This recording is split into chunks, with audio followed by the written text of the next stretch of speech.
Dwarka expressway के Q&A की series मैंने शुरू की है। मुझे आप लोगों से बहुत अच्छा रिस्पांस मिला है। आपके बहुत सारे क्वेश्चंस मेरे पास आ रहे हैं। मैं कोशिश करता हूं कि एज सुन एज पॉसिबल कम से कम हफ्ते में 1 या 2 Q&A सेशंस आपके तैयार करूं मैं, और आपको वो सारी जानकारी दूं जो आप जानना चाहते हैं।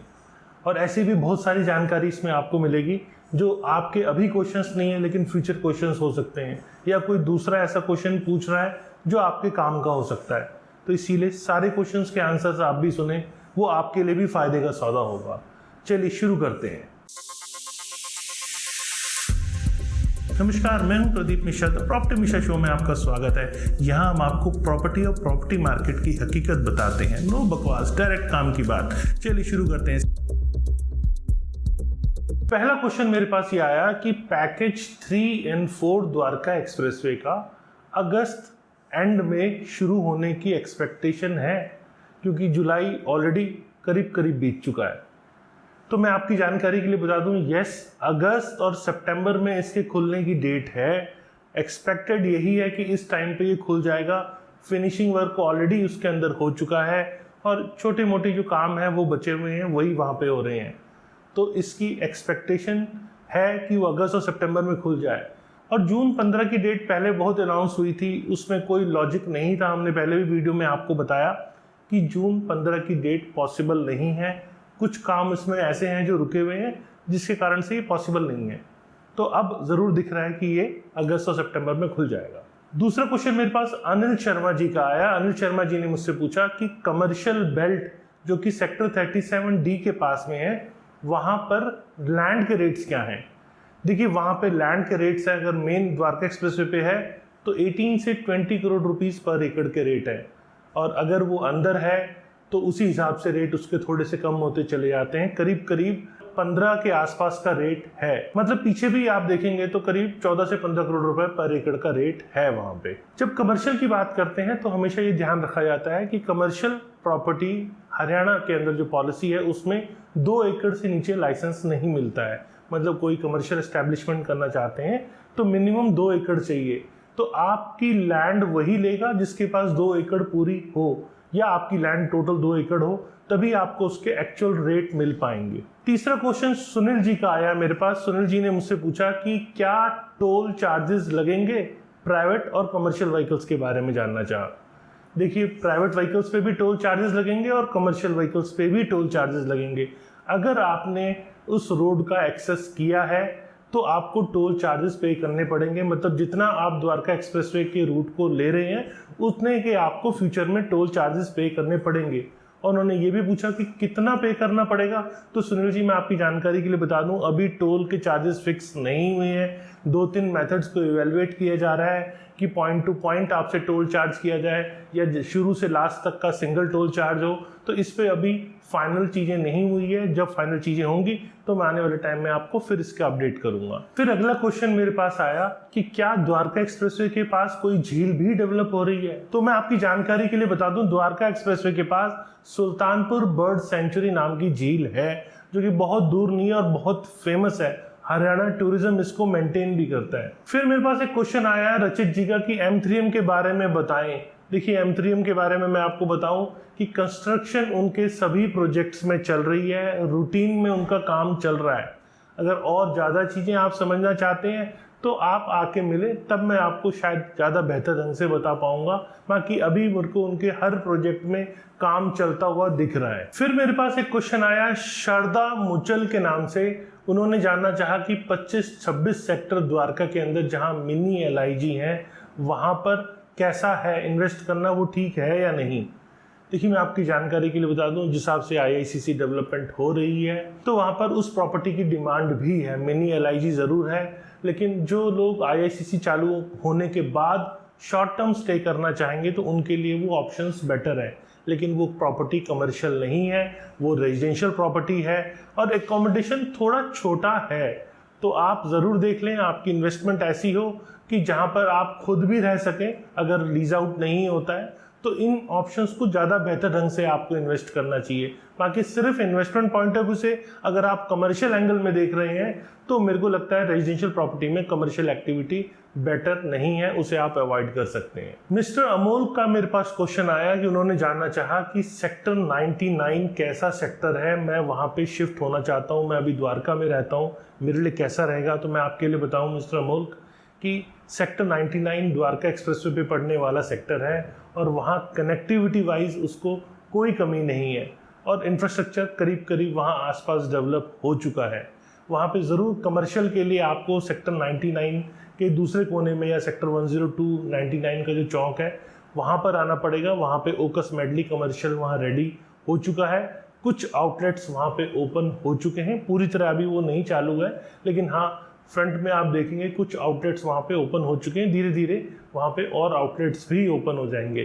तो कमर्शियल भी है पास में। अगर वहाँ हॉस्पिटल की बात करें तो वहाँ सिग्नेचर हॉस्पिटल भी है वहाँ पर, और अगर स्कूल की बात करें तो डीपीएस और ग्लोबल हाइट्स, ये दो स्कूल भी आपके आसपास हैं। तो यहाँ पे मुझे लगता नहीं कि कोई दिक्कत है। हाँ मैं ये कह सकता हूँ कि द्वारका की तरह अभी आपको रेडी इंफ्रास्ट्रक्चर नहीं मिलेगा, लेकिन रहने के पॉइंट ऑफ व्यू से ये सेक्टर अच्छा है। फिर एक क्वेश्चन मेरे पास आया कि सेक्टर 107 और 108 के बारे में आप बताएं कि गवर्नमेंट की यहाँ क्या प्लानिंग है। तो मैं आपकी जानकारी के लिए बता दूं, सेक्टर 107 का कुछ पार्ट ऑलरेडी रेजिडेंशियल है, कुछ पब्लिक यूटिलिटी का प्लाट है और कुछ वहाँ पे ड्रेनेज के कारण वहाँ पानी भी भरा रहता है।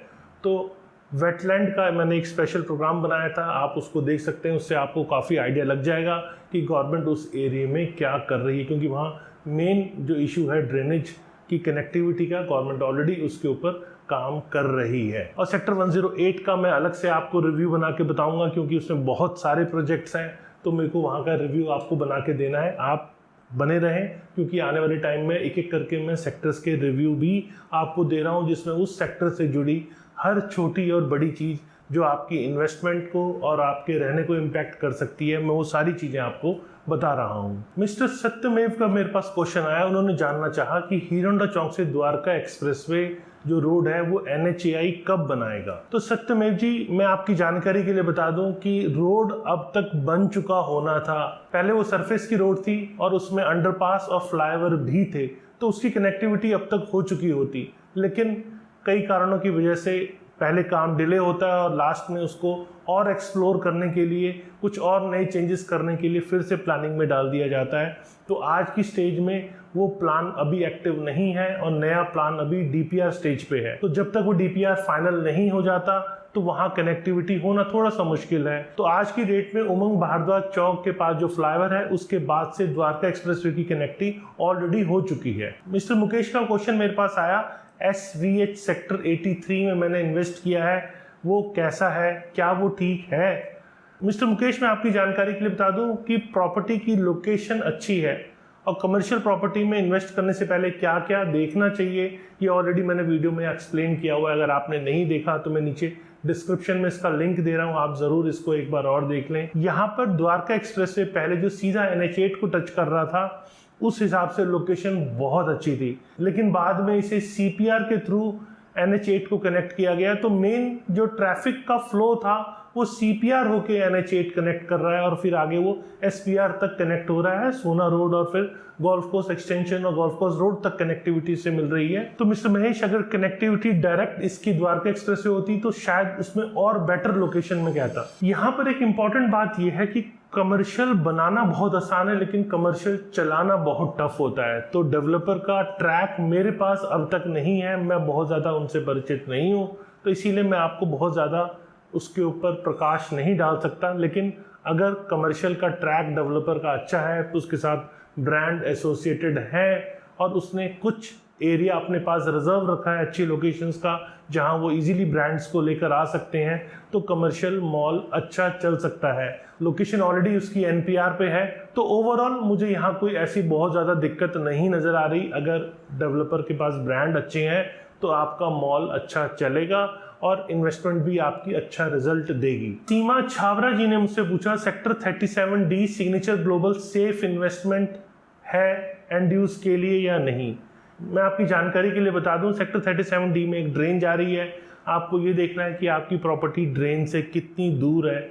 अगर ड्रेन से दूर है तो मुझे बहुत ज़्यादा कोई दिक्कत नहीं नज़र आ रही। शाम के 5-6 बजे के आसपास जाके थोड़ा सा चेक कर लीजिएगा। अगर स्मेल आपको इम्पैक्ट नहीं कर रही है, क्योंकि वहाँ पर जो ड्रेन है वो ओपन है, कवर्ड नहीं है, और अगर स्मेल आपको इम्पैक्ट नहीं कर रही है तो प्रॉपर्टी आपके लिए बहुत अच्छी रहेगी, अच्छा रिजल्ट भी देगी, अच्छा रिटर्न ऑन इन्वेस्टमेंट भी देगी। तो ये एक बार साइट पे जाकर ज़रूर चेक कर लें आप। फिर एक यूज़र का क्वेश्चन है मेरे पास, नाम में क्लैरिटी नहीं आ रही है, लेकिन क्वेश्चन उनका है ये है कि द्वारका एक्सप्रेसवे के टोल के बारे में बताएं, क्या सेक्टर 113 जाने के लिए भी टोल देना पड़ेगा? देखिए, मैं आपकी जानकारी के लिए बता दूं, अगर आप एक्सप्रेसवे यूज़ कर रहे हैं तो आपको टोल देना पड़ेगा। कितना टोल देना पड़ेगा ये अभी फिक्स नहीं हुआ है, इसके लिए थोड़ा सा इंतजार कीजिए। आने वाले टाइम में इसी क्लैरिटी के साथ भी मैं आपको डिटेल्स अपडेट करूंगा मैं। फिर एक क्वेश्चन मेरे पास दीपक जी का आया, वो ये जानना चाह रहे थे कि स्लिप रोड जो सेक्टर 110A के पास में है, क्या उसमें NHAI को हैंडओवर नियर फ्यूचर में हो पाएगा? ये पहला क्वेश्चन था उनका।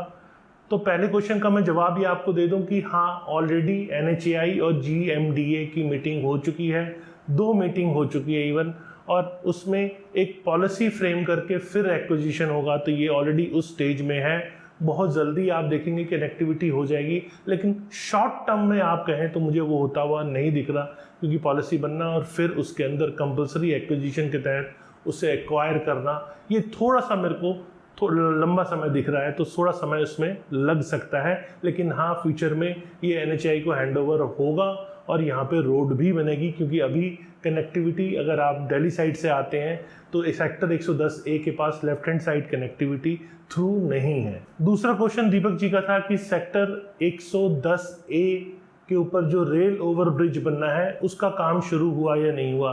तो मैं आपकी जानकारी के लिए बता दूं दीपक जी, अभी काम शुरू नहीं हुआ है, अभी वो स्टेज DPR की है। इन प्रिंसिपल रेलवे और GMDA ने आपस में एग्री कर लिया है कि वहाँ पे ROB बनाया जाएगा और फ्यूचर में मेट्रो की कनेक्टिविटी भी वहाँ से निकलने के चांसेस हैं।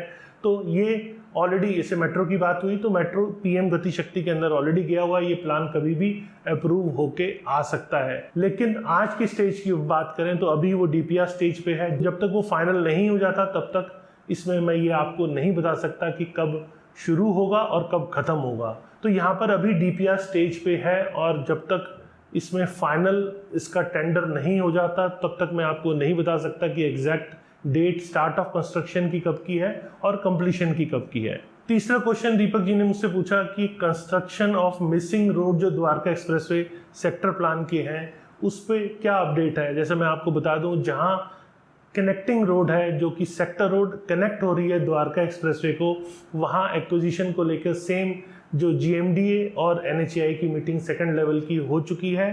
थोड़ा सा टाइम ज़रूर लगेगा, लेकिन हाँ, एक नई पॉलिसी फ्रेम करके और फिर यहाँ एक्विजिशन पॉसिबल है, और रोड की कनेक्टिविटी सेक्टर रोड के साथ में द्वारका एक्सप्रेसवे को कनेक्टिविटी बहुत जल्दी मिल जाएगी। फिर मेरे पास हर्षवर्धन जी का क्वेश्चन आया कि पूरी डिप्लोमेटिक ग्रीन और महिंद्रा औरा रेलवे लाइन से कितनी दूर है, क्या इनके पास होने के कारण कोई डिस्टर्बेंस तो नहीं आती। तो मैं आपकी जानकारी के लिए बता दूं, बहुत ज़्यादा डिस्टर्बेंस नहीं है। हाँ, रेलवे लाइन के ज़रूर पास है।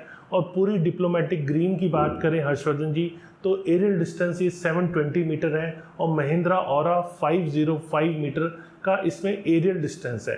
तो शुरू में जब कोई यहाँ शिफ्ट होता है, या अक्सर रेलवे लाइन के पास ऐसा नहीं है लोग रहते नहीं है, शुरू में थोड़े दिन दिक्कत होती है, 2-4-5 दिन, उसके बाद लोग आदी हो जाते हैं। तो ऐसा कोई रेल जाने के कारण बहुत ज़्यादा कोई डिस्टर्बेंस नहीं होती। और ये दोनों ग्रुप हाउसिंग ऐसी है जो यहाँ पर ऑलमोस्ट ऑक्यूपेंसी यहाँ 90-92% के आसपास है। ऑनर और टेनेंट का रेशियो ज़रूर यहाँ 25-75 है, लेकिन ऑक्यूपेंसी यहाँ इतनी होना अपने आप में ये चीज़ बताता है कि बहुत ज़्यादा इन दोनों प्रोजेक्ट्स में रेलवे लाइन इम्पैक्ट नहीं करती है। फिर मिस्टर पसून जी का एक क्वेश्चन आया कि क्या ये पॉसिबिलिटी है कि महिपालपुर और रंगपुरी को शिफ्ट किया जाए।